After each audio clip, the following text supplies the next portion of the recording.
जय भोलेनाथ। नमस्कार दोस्तों, स्वागत है आपका आपके अपने YouTube चैनल पर। दोस्तों, आज है श्रावण मास का तीसरा दिन। दोस्तों, श्रावण मास महात्म्य के दूसरे अध्याय में शंकर जी ने सनत कुमार से श्रावण मास में पड़ रहे व्रतों के बारे में बताया। साथ में ये भी बताए कि इस व्रतों को क्यों किया जाता है। इसके साथ ही उन्होंने अगस्त ऋषि के उदय के बारे में भी बताया। तो चलिए दोस्तों, अब श्रवण करें श्रावण मास महात्म्य के तीसरे अध्याय को। भगवान शंकर जी के शब्दों को सुनकर सनत कुमार जी बोले कि हे भगवान, आपने व्रत समूह का उद्देश्य कहा। हे स्वामी, इससे मेरी तृप्ति नहीं हुई, अतः आपसे हाथ जोड़कर निवेदन है कि आप इसे विस्तार पूर्वक कहे। हे देव, आप ऐसा खोलकर समझाए जिसे सुनकर मैं धन्य हो जाऊं, कृत्य हो जाओ। इस पर सुरेश्वर ने सनत कुमार से कहा कि हे योगेश, जो विद्वान श्रावण मास नक्त व्रत कर व्यतीत करता है, वह 12 मासों में इस नक्त व्रत का फल भोगता है। दिवस के समाप्ति के 3 घटी पूर्व रात्रि भोजन नक्त व्रत के नाम से जाना जाता है। इस नक्त भोजन में सूर्यास्त से पहले 3 घंटे के समय को त्याग कर अवशिष्ट समय लिया है। सूर्यास्त के पहले के 3 घंटों को संध्या काल कहा है।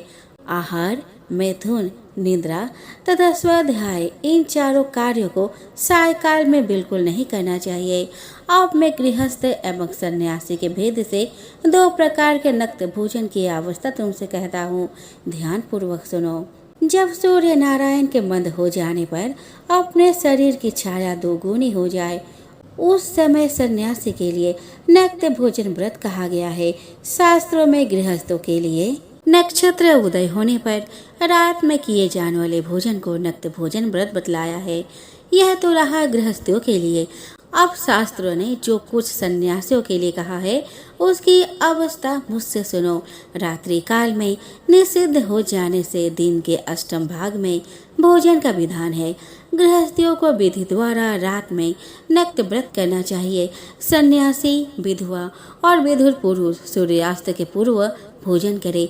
पुत्रवान, आश्रयहीन तथा स्त्री विहीन पुत्रवान विधुर रात्रि में बिल्कुल भोजन न करे, क्योंकि पुत्रवान भी आश्रम में ही होते हैं। विद्वानों को चाहिए कि स्व अधिकार अनुसार नक्त व्रत करे। श्रावण मास में नक्त व्रत करने वाले प्राणी को उत्तम गति की प्राप्ति होती है। श्रावण मास के आ जाने पर पहले प्रतिपदा तिथि में प्रातः काल यह संकल्प करना चाहिए, मैं श्रावण मास में 1 मास तक ब्रह्मचर्य व्रत धारण करके प्रतिदिन प्रातः काल स्नान करूंगा। नक्त व्रत, रात्रि शयन और प्राणियों के साथ दया का व्यवहार करूंगा। प्रभु, यदि मैं इस व्रत के आरंभ होने के पश्चात और इसके समाप्ति से पूर्व मर गया, तो हे दीनानाथ जगतपते, उस समय आपके प्रसाद से मेरा यह व्रत परिपूर्ण हो। इस प्रकार मास के आरंभ में संकल्प करके नक्त व्रत करना चाहिए। भगवान शंकर ने कहा कि इस प्रकार नक्त व्रत करता हुआ व्यक्ति मुझे अति प्रिय हो जाता है। अति रुद्र से ब्राह्मण द्वारा यह स्वयं रुद्र का 1 मास तक जो अभिषेक करता है, हे ब्राह्मण, उस पर मैं अत्यधिक प्रसन्न होता हूँ, क्योंकि जैसा कि तुम जानते ही हो, मुझे जलधारा अति प्रिय है। यह रुद्र का हवन करे, क्योंकि वह मुझ में प्रीति वाला है। इस मास जो प्राणी अधिक स्वादिष्ट भोजन या उपयोग की जो वस्तु हो, उसे संकल्प द्वारा ब्राह्मण को देकर उसका त्याग करे, वह मुझे बहुत प्रिय है। हे ऋषिराज, अब मैं तुमसे उत्तम लक्ष्य पूजा की विधि कहता हूँ, सुनो। लक्ष्मी की प्राप्ति की इच्छा वाले मनुष्य को बिल्व पत्र से, शांति की कामना वाले को दुर्भावों से तथा आयु की इच्छा वाले प्राणी को चंपा पुष्पों से भगवान श्री हरि की पूजन करना चाहिए। जो प्राणी विद्या प्राप्ति की इच्छा रखता हो, उसे मल्लिका तथा चमेली के पुष्पों से अर्चन करना चाहिए। तुलसी दलों से भगवान सदाशिव और भगवान श्री विष्णु प्रसन्न होते हैं। जिस मनुष्य को पुत्र प्राप्ति की इच्छा हो, उसे कटेरी की पुष्पों से पूजन करना चाहिए। 2 स्वापन जिसे दिखाई देते हो, उसे उनके नाश के लिए उत्तम धान्य से अर्चन करना चाहिए। देव के सामने रंग बलि, पद्म, स्वस्तिक और चक्र आदि बनाकर विभु का अर्चन करे। मनुष्य को संपूर्ण कामनाओं की सिद्धि के लिए सब पुष्पों से अर्चन करना चाहिए। यदि प्राणी लक्ष्मी पूजा करता हो तो भगवान सदाशिव प्रसन्न हो जाते हैं। अंत में उद्यापन करना चाहिए। मंडप बनवाकर उसके तीसरे भाग में वेदी बनानी चाहिए।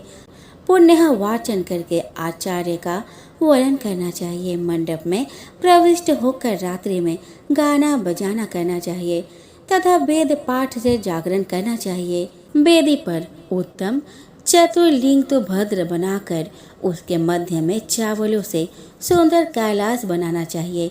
उस वेदी में यथास्थान खूब चमकीला तांबे का कलश स्थापन करना चाहिए। उसमें पंच पल्लव तथा सूक्ष्म वस्त्र रखना चाहिए।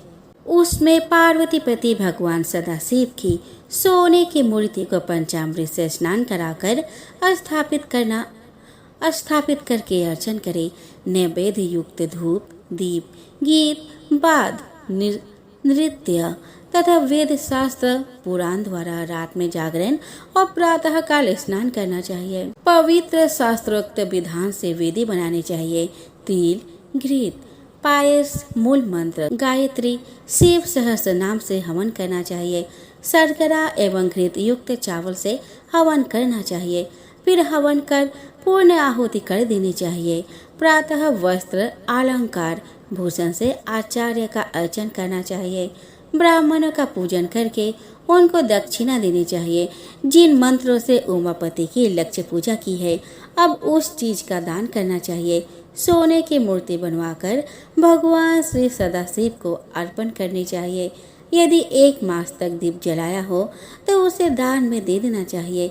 संपूर्ण इच्छाओं की पूर्ति के लिए सोने की बत्ती, चांदी का दीप बनाकर गोघृ से संयुक्त करना चाहिए। देवता से क्षमा प्रार्थना करने के बाद 100 ब्राह्मणों को भोजन कराना चाहिए।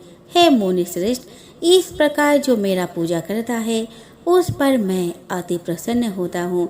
यदि श्रावण मास में यह कार्य किए जाए तो इनके करने से अनंत फल की प्राप्ति होती है।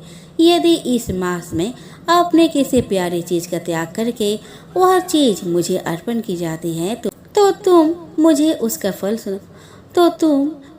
उसका फल सुनो। इस लोक अथवा परलोक में वह वस्तु लाख गुना अधिक प्राप्त होती है। फल का इच्छा त्याग करने पर यह फल होता है। निष्काम करने पर उत्तम गति की प्राप्ति होती है। जो मेरा भक्त रुद्री पाठ करता है वह प्रति अक्षर करोड़ वर्ष तक रुद्रलोक में जाकर निवास करता है। पंचामृत के अभिषेक से मोक्ष प्राप्त करता है। अब श्रावण मास में भूमि पर सोने वाले को क्या फल मिलता है, यह सुनो। हे योगीश, मूंगे या हाथी दांत से बनी हुई या चंदन की बनी हुई, नवरत्न से जड़ी हुई, मृदु गरुड़ चिन्ह से संपन्न, कपड़े वाली, रूई से भरे हुए गद्दे युक्त तथा मणिक झालरदार तकियों से संपन्न सैया उसको प्राप्त होती है। वह सैया उसे सुंदर स्त्री अन्न रत्नों से विभूषित मिलती है। इस श्रावण मास में जो ब्रह्मचर्य से रहता है उसका वीर्य अत्यधिक पुष्ट होता है। तेजस्विता, बल, शरीर दृढ़ता और धर्म कार्य में तमाम उपकारी वस्तुएं उसको सहज ही प्राप्त हो जाती है। उसे ब्रह्म की प्राप्ति होती है। यही नहीं, निष्काम पूजन करने वाले को स्वर्ग में अप्सरा की प्राप्ति होती है। और जो इस मास में मौन व्रत धारण करता है वो श्रेष्ठ वक्ता हो जाता है। मौन व्रत दिन का हो या चाहे रात का हो या भोजन के समय का हो, मौन व्रत में यदि प्राणी घंटा और पुस्तक दान करे तो उसको सब शास्त्रों की जानकारी अपने आप प्राप्त हो जाती है। वह मौन व्रत के प्रभाव से बृहस्पति के तुल्य बुद्धि वाला हो जाता है। मौन व्रत वाले का किसी से झगड़ा बिल्कुल नहीं हो पाता है। इति श्रावण मास का तीसरा अध्याय यहीं पर समाप्त होता है।